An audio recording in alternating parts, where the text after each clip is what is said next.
목사님이 설교 도중에 이런 질문을 성도들에게 했습니다.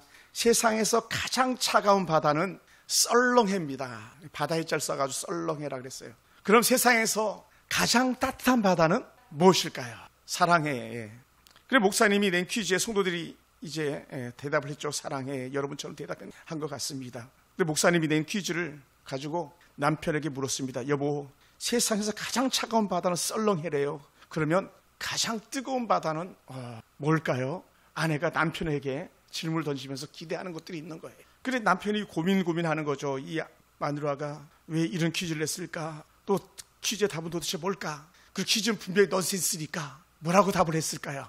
답은 열바다예요. 여러분, 오늘 저희 사모님이 그래도 9주년이라고 어떻게 빈손으로 보내냐고 그러면서 또 떡을 많이 준비했습니다. 꼭 가실 때 떡을 받아가시기 바랍니다. 떡집에 가면 송편이 있고요, 또 찹쌀떡이 있습니다. 송편과 찹쌀떡이 이렇게 나열되어 있는데 찹쌀떡을 본 꿀떡이 송편에게 이런 말을 합니다. 야, 찹쌀떡이다. 저봐 뽀송뽀송하고 하얀 피부가 정말 곱지. 그래서 송편은 질투심이 그 안에 있어가지고 야, 이쁘게 뭐가 이뻐. 그 멀리서 대화를 듣고 있던 이 찹쌀떡이 좀 민망하고 창피해가지고 자리를 떠났습니다. 그런데 그 순간에 그 찹쌀떡이 떠난 자리에 묻어있던 하얀 쌀가루가 떨어져 있는 거예요. 그래야 송편 양이 아주 자랑스럽게 이렇게 말하는 겁니다. 거봐, 무슨 빨이라고요? 화장빨이잖아. 찹쌀떡이 묻어있는 가루를 보고 화장빨이라고 말합니다. 여러분, 혹시 그런 거 아십니까? 여자의 적은 누구다? 여자다. 여자의 적은 여자인 거예요. 왜 여자입니까? 질투심이 여자의 적을 여자로 만들고 말았습니다. 여러분, 고린도전서 13장은요 우리가 다 암송해야 될 만큼 그런 사랑의 본질을 우리에게 말하는 그런 바울의 편지입니다. 뭐라고 말했습니까? 사랑은 시기하지 아니하며 사랑은 자랑하지 아니하며, 두 가지를 이렇게 말해주고 있습니다. 시기하지 않는다, 자랑하지 않는다. 시기와 자랑은요 사랑과 반대편에 서 있는 그런 감정이죠. 시기는 남의 것을 빼앗고 싶은 욕심이고요, 자랑은 내 것을 과시하고 싶은 같은 욕심입니다. 시기와 자랑의 뿌리는 둘 다 어디서 나오는가? 그 생각의 중심이 다 자기 중심에서 나오는 것들라는 거죠. 내 관점에서 생각하니까 시기심이 생기는 거고, 내 관점에서 생각하다 보니까는 자랑하는 마음이 나오는 거죠. 그래서 이 둘은 결국은 사람들과의 관계를 허무는 도구지 모으는 그런 도구가 아닙니다. 고린도 교회를 여러분 가만히 읽어보면 은사와 지식이 많았습니다. 지금 뭐 흔히 말하는 서울의 가장 큰 대형 교회들처럼 큰 부자들도 많았습니다. 근데요, 그늘진 곳도 있거든요. 그 안에 가난한 자들도 있는 거예요. 그러다 보니까 고린도 교회가 가지고 있는 가장 단적 문제를 하나 콕 찍어보니까 그 고린도 교회의 그 가장 나쁜 아이콘이 뭐냐 했을 때에 그 아이콘은 다른 것이 아니라 쟤네들은 사랑이 없구나라는 거예요. 그러니까 서로 시기하고 질투하고 자랑질을 해대는 거죠. 그러니까 이를 알고 있던 바울이 이 고린도 교회에 3장 3절에 이렇게 표현했었습니다. 너희가 시기와 분쟁이 또 분열이 있다 하니 어떻게 너희가 육신에 속한 자가 아니겠느냐. 시기와 분쟁과 다툼, 또 오늘 본문에 표현하는 것대로 한다면 자기 자랑은요 결국은 육신에 속한 자들이 하는 거다. 그래서 육신에 속한 자가 뭡니까? 다른 말로 하면 하나님 없는 사람들, 어떤 사람들? 예수 믿지 않는 사람들이 하는 것이다라고 말하고 있습니다. 그러니까 육신에 속한 사람이 누구입니까? 오늘 하나님 은혜 안에 있는 저와 여러분들은 사랑이 여러분을 감싸고 계신 줄 믿습니다. 반면에 하나님 은혜가 없는 사람들은 사랑이 감싸는 것이 아니라 질투와 자기 교만이 자신을 감싸고 있는 거예요. 그리고는 남을 힘겹게 만들고 마는 거죠. 그리고 시기는 내가 가지지 못한 것에 대한 불평과 불만이 시기로 표출되는 거예요. 아니, 내가 다 가질 수 없잖아요. 내가 다 잘할 수 없잖아요. 그러니까 어떻게 돼요? 내가 못하다 보니까 시기하게 되더라는 것이죠. 또한 다른 사람의 은혜와 축복을 보면서 아주 마음이 불편해지는 그런 상태인 거죠. 여러분, 우리들이 쉽게 자랑하는 자신의 은혜나 성취를 다른 이보다 높이고 싶은 그런 본능 속에 나오는 거예요. 자랑은요 항상 봐라, 나 이렇게 잘 됐어 막 이렇게 자랑하고 싶은 것은요 결국은 자기 교만, 자기 과시로 달려가는 것이죠. 그러다 보니까 하나님이 미워하는 것이 있는데 바로 이런 시기심 또 자랑하는 그런 마음들이라는 거죠. 이 둘을 하나님 다 미워하십니다. 왜 그러냐면 둘 다 하나님의 은혜를 신뢰하지 못하는 마음에서 나오기 때문에 그렇습니다. 뭡니까? 지금 내가 모자라는 것은 나의 부족함이 아니고 하나님께 내게 주신 은혜의 분깃이 거기까지다라는 거예요. 또 내가 잘하는 것은 하나님께서 내게 주신 은사, 재능, 탤런트다 여기면 되는 거예요. 근데 하나님께 내게 주셨다라는 마음과 하나님께 내게 주신 것을 쓴다는 마음이 사라져 버리니까 다 내 것처럼 여기다 보니까 나는 왜 이렇게 적은 거야, 뭐 흔히 말하면 내 떡은 이렇게 작은 거야, 이렇게 말할 수도 있는 거죠. 또 내가 잘하면서 막 교만할 수 있는 그런 여지들도 있습니다. 그러니 이런 시기와 자랑질이 난무하다 보면 교회는요, 교회가 될 수 없는 거고요, 자녀들 관계 속에서 마찬가지예요. 좀 잘 나가는 언니나 오빠들은 동생들에게 막 자랑하고 싶은 마음이 있지 않겠습니까? 그러면 그렇지 못한 사람은 기죽어가지고 어떻게 돼? 그 언니나 오빠를 두 번 다시 보고 싶지 않을지도 모릅니다. 왜요? 우리는 다 생각하는 사람들이잖아요.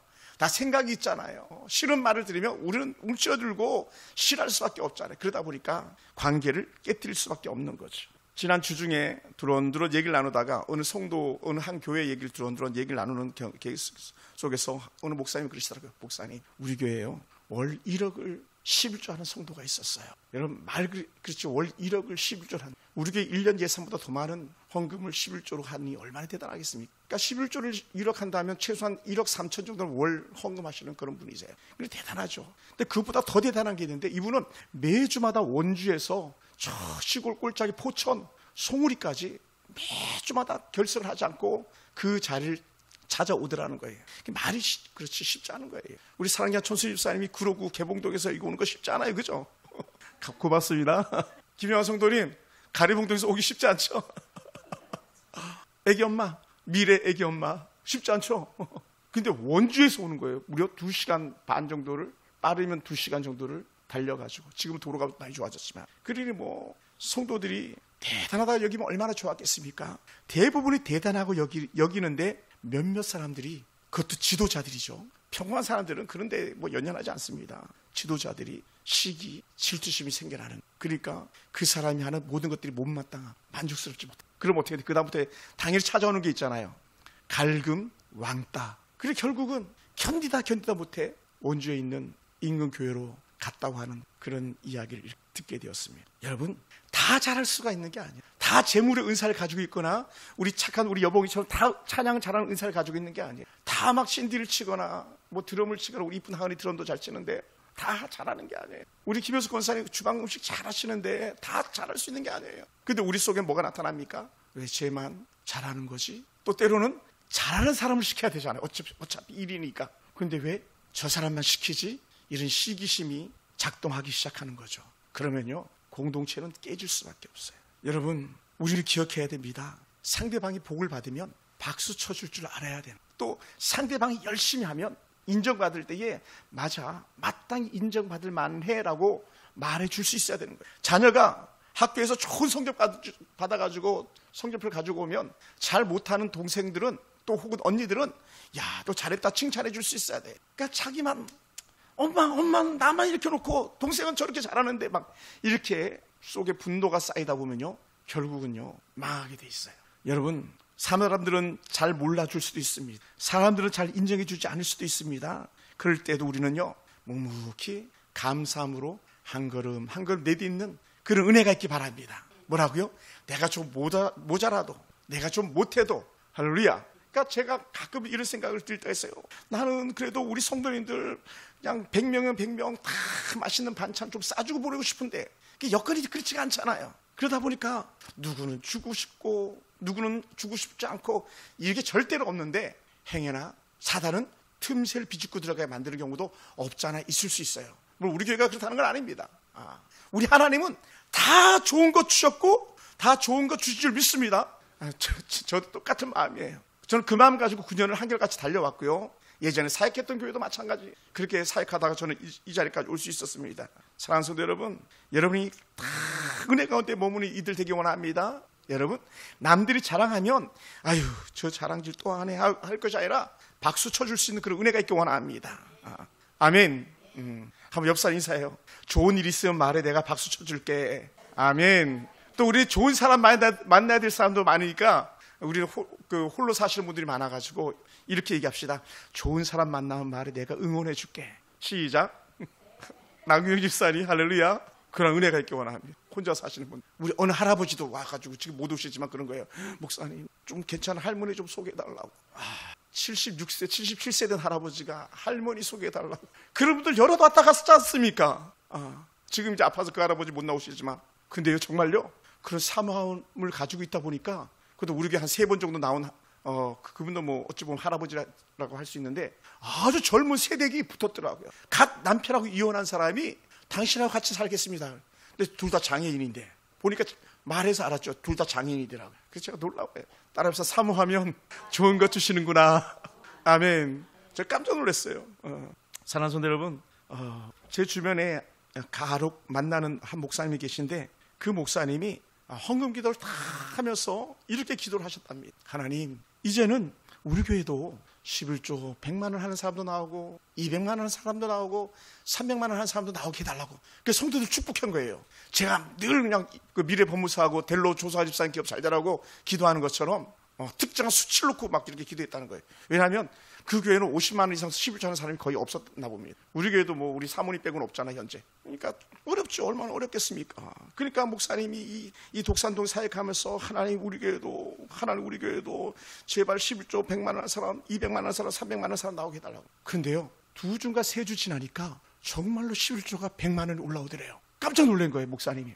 그래서 목사님이 예배 끝나고 그 성도를 불렀답니다. 이렇게. 아니, 어떻게 당신이 이렇게 11조를 할 수 있게 됐냐? 그랬더니 하시는 말씀이, 목사님이 100만 원 11조 해달라고 하게 해달라고 기도했잖냐. 목사님 기도하신 대로 됐다고. 목사님 이제 200만 원 300만 원 하게 해달라고. 그러면서 하는 말이 뭐냐면, 자기가 기도했대요. 하나님, 나도 목사님 기도처럼, 목사님의 축복처럼 내게도 우리 가정도 우리 기업도 11조 100만 원 할 수 있도록 해달라고 했더니, 이분이 청소 용역을 하는 사람인데요, 청소가 막 붙더래요. 할렐루야.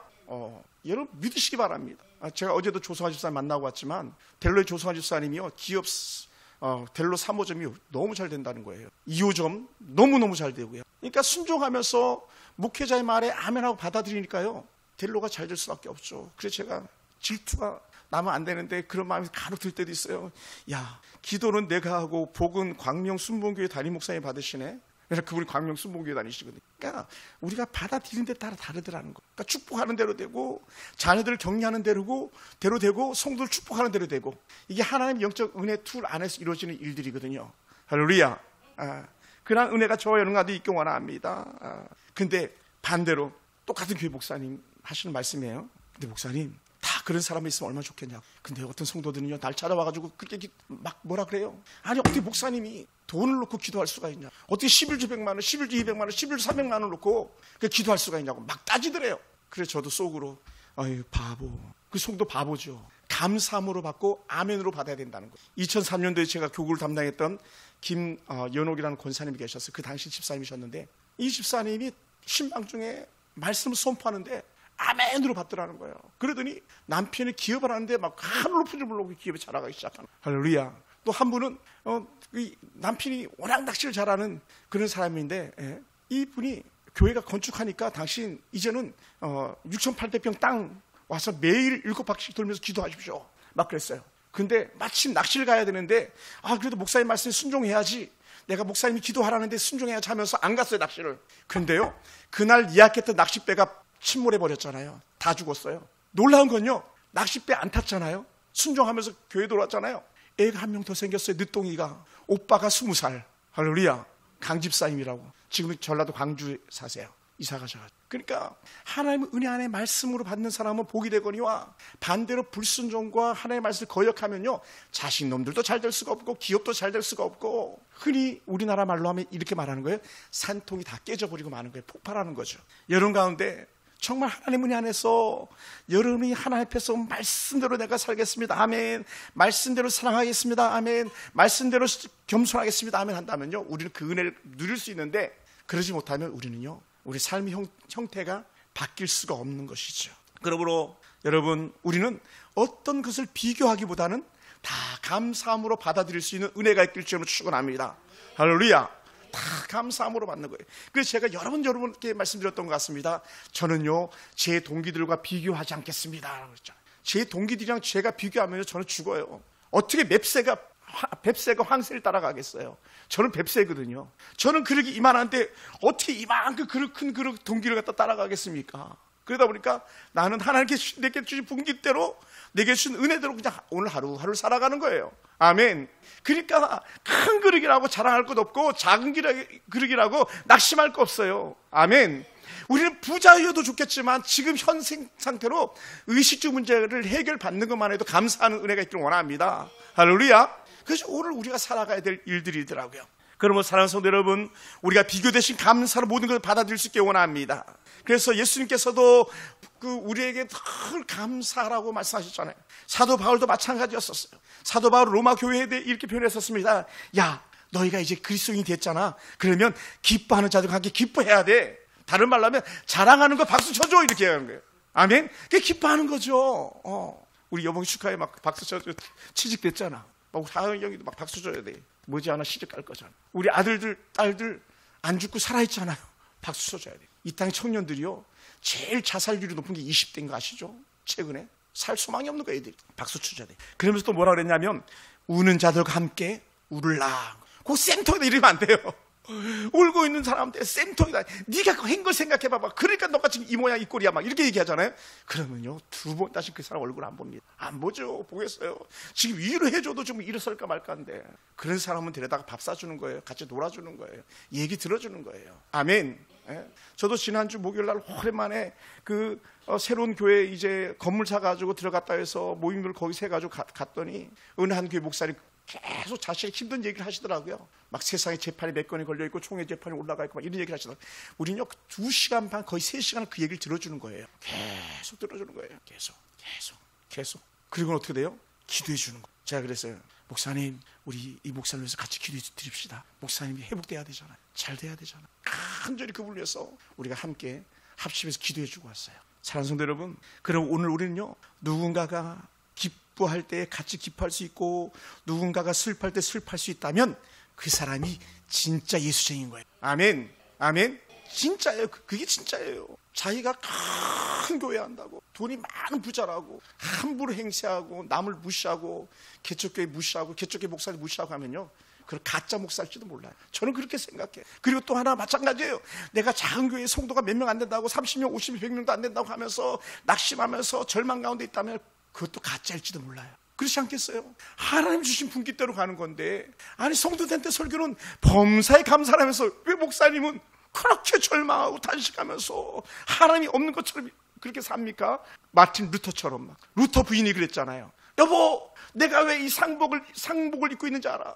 하나님이 돌아가셨잖아. 부인이 남편한테 아니 우리 하나님이 왜 돌아가시냐고 막 그랬더니 아니 하나님이 돌아가셨으니까 지금 당신이 그렇게 낙심해가지고 있지 절망해가지고 있지. 하나님이 안 돌아가셨으면 당신이 하는 일이 얼마나 귀한 일인데 얼마나 위대한 일인데 그렇게 치부해가지고 울고 있냐고. 그래가지고 루터가요 거기서 힘을 얻어가지고 맞아.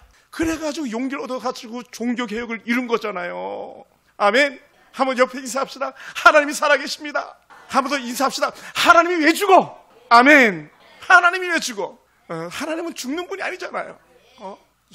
영원하신 분이잖아요. 근데 왜 우리가 낙심하냐고요? 절대로 그래서 안 되는 거죠. 아멘.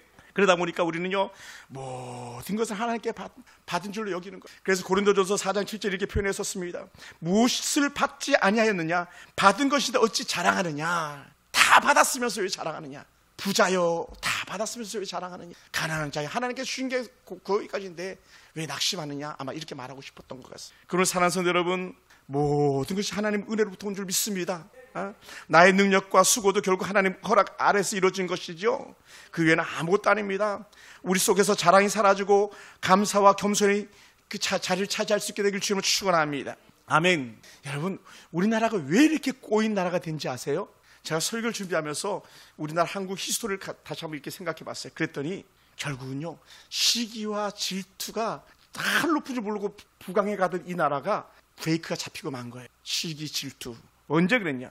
1979년 10월 26일 한 사람의 시기 질투, 한 사람의 또 다른 사람의 교만이 한국을 이 나락으로 빠뜨리고 만 거예요. 그 당시 박정희 대통령 시절에 자지치라는 그 대통령 비서실장이 있었습니다. 지금도 대통령 비서실장은요 어마어마한 지위를 가지고 있는 사람이죠. 뭐 나는 새도 떨어지는 건 일도 아닌 거죠. 근데 이 자지철이 대통령을 독점하고 싶었던 거예요. 모든 것은 나를 통해서 대통령에게 흘러가게 하라. 그래서 절대적으로 나만 대통령을 가까이 해야 되고 나만 대통령에게 신임받아야 된다라고 이렇게 여겼던 그런 교만함이 있어요. 여러분 영화를 보신 분들도 알 겁니다. 그러면서 그러다 보니까 자신을 높이니까 어떻게 결국 남을 깎아야 되잖아요. 누굴 깎았냐? 여러분 중앙정보부장 하면 최고의 권위자예요. 나라의 모든 권세를 갖다가 총괄할 수 있는 사람이 중앙정보부장이기도 하거든요. 거기 한번 끌려가면 살아나오기가 쉽지 않다고 하는 그런 중앙정보부입니다. 그런데 그의 부장이 김재규라는 사람이었었어요. 그러니까 이 자리처리 틈만 나면 대통령한테 아유 저 무능한 거 어리석은 거 대놓고 대통령 앞에서 함부로 막 빈정대고 조롱거리를 삼은 거예요. 여러분 정보부장 되기까지 그냥 올라갔겠습니까? 보통 실력자였겠습니까? 그 안에 자존심은 얼마나 셌겠습니까? 내가 무시받으면 누구도 무시받는 거예요. 내가 거느리는 중앙정보부원들도 무시당하는 거거든요. 그걸 견딜 수가 없었던 거죠. 그러니 자기가 소외당하고 인정받지 못하고 조롱당하는 것이 너무 화가 나가지고 차라리 저 사람을 없애야 되겠다. 그래서 대통령 머리에다 총 쏴댄 거 아니에요. 그래서 차지철 죽여버린 거 아니에요. 그리고 나라가 현재 이 모양 이 꼴이 된 거 아닙니까? 전과 사범이 대통령이 되겠다는 그런 나라, 범죄자들이 집단이 된 국회가 돼버리고 만 거 아닙니까? 어디서 출발했습니까? 그 잘못된 시기심, 잘못된 그 교만함이 그렇게 세계 앞에서 누구에 부럽지 않은 그런 나라가 될 이 나라가, 물론 그 뒤를 이어서 잘잘못이 있겠습니다만은 부유함을 지켜오긴 했습니다만은 모든 걸 망쳐버리고 마는. 여러분 우리 교회가 그렇게 잘 자라다가 브레이크가 잡혔던 건요, 저는 지금도 기억합니다. 세 자매의 충돌이요. 내가 성경 공부를 하면서 싸우지 말자고 성경 공부를 했는데 성경 공부하다 싸우는 그것이 무슨 의미가 있겠나. 그러고 나서 지금까지 성경 공부를 하지 않았습니다. 때때마다 일어났던 시기심들이 목장을 완전히 와해시켜버리고만 그런 일들을 저는 여러분이 알게 모르게 제가 알고 있습니다. 겸손해라, 또 용납해라. 그 사람이 그런 거기까지다, 받아줘라. 근데 받아주지 못하고 또한 겸손하지 못하니까 교회가 힘겨운 시간을 걸어왔죠. 사랑하는 성도 여러분, 그럼 우리는 모든 면에서 철저하게 나는 오직 주만 바라봅니다, 나는 오직 주의 은혜가 필요한 사람입니다 라고 고백한다면 우리 절대로 자랑질할 수 없고요, 절대로 교만할 수 없습니다. 절대로 시기 질투 속에 내 삶의 덫을 놓는 그런 어리석은 일은 하지 않을 줄 믿습니다. 그러면 사랑하는 성도 여러분, 사랑은 뭐라고 말했습니까? 사랑은 시기하지 아니하며, 할렐루야, 사랑은 자랑하지 아니하며. 그래서 조심스러운 거예요. 저도 우리 교회 안에 우리 하은이 하영이 있지만 저 아이들을 말할 때 조심스러운 거예요. 아내를 말할 때 조심스러운 거예요. 우리 교회 형편을 성도들과 나누고 또 외부의 목사님들과 교제 나눌 때 조심스러워서 그냥 저는 입을 거의 다물고 있습니다. 얘기를 거의 잘 하지 않습니다. 왜냐하면 실수할 수 있으니까 말하지 않는. 사람들은 누구든지 다 인정받고 싶은 마음이 있습니다. 칭찬받고 싶은 마음이 있습니다. 때로는 자랑하고 싶은 그런 마음들이 있을 것입니다. 그럴 때 어떻게 돼 우리는요? 잠잠히 입에, 누구는 그러더라고요, 미제 자크를 채우라 그러더라고요. 미제 자크를 채워라. 예전에 울산의 한 그 국회의원은 공업 미싱으로 입을 박음질해라 막 얘기하더라. 그만큼 우리는 뭐하기 어려운 거예요? 자랑이 쉽고 시기하고 질투하기가 쉽다는 거예요. 그럴 때 우리는 철저하게 박수 쳐주고 또 철저하게 겸손해 준다면 여러분의 가정도, 여러분의 직장에서도 또 교회에서도요, 작은 천국을 경험하게 될 줄을 믿습니다. 할렐루야, 할렐루야. 사랑하는 성도 여러분, 그리고 야고보는요 이런 현상을 가지고 이렇게 고백했어요. 야고보서 3장 16절에 시기와 다툼이 있는 곳에는 혼란과 모든 악한 일이 있습니다. 시기와 다툼은 혼란만 있을 뿐이다. 그리고 그 시기와 다툼의 결과물은 뭐냐? 바로 악함, 죄밖에 없다라고. 그리고 우리는 그렇게 살아서는 안 되는 거죠. 여러분, 노래 한 곡 때문에 인생을 완전히 망친 사람이 있습니다. 최고의 지위에 있는데 노래 한 곡이 인생을 망쳐버리고 말았어요. 또 그 노래 한 곡 때문에 최고의 지위로 올라갈 수 있을 법했던 사람이 완전히 개고생한 사람이 있는데 그 사람이 누구냐면 바로 사울이라는 사람입니다. 사울은 그 속에 일어나는 시기심 때문에 어쩔 줄 몰라 했어요. 그럼 그 노래가 뭐냐? 백성들이 노래를 불렀습니다. 요즘 잘 나간 노래처럼 그렇게 불렀던 것 같습니다. 사울은 천천히요, 다윗은 만만이라. 사울은 천천, 다윗은 만만. 아니 저 조그만 저 청년이 만만이라고? 나는 천천밖에 안 되고 지금 내가 왕인데 내가 만만이고 저놈이 천천해야 되는데 뭐야 지금. 그러다 보니까 어떤 마음이 들었습니까? 야, 그렇다면 다윗이 이제 한 가지만 남았네. 내 왕자리네, 왕자리, 내 왕자리.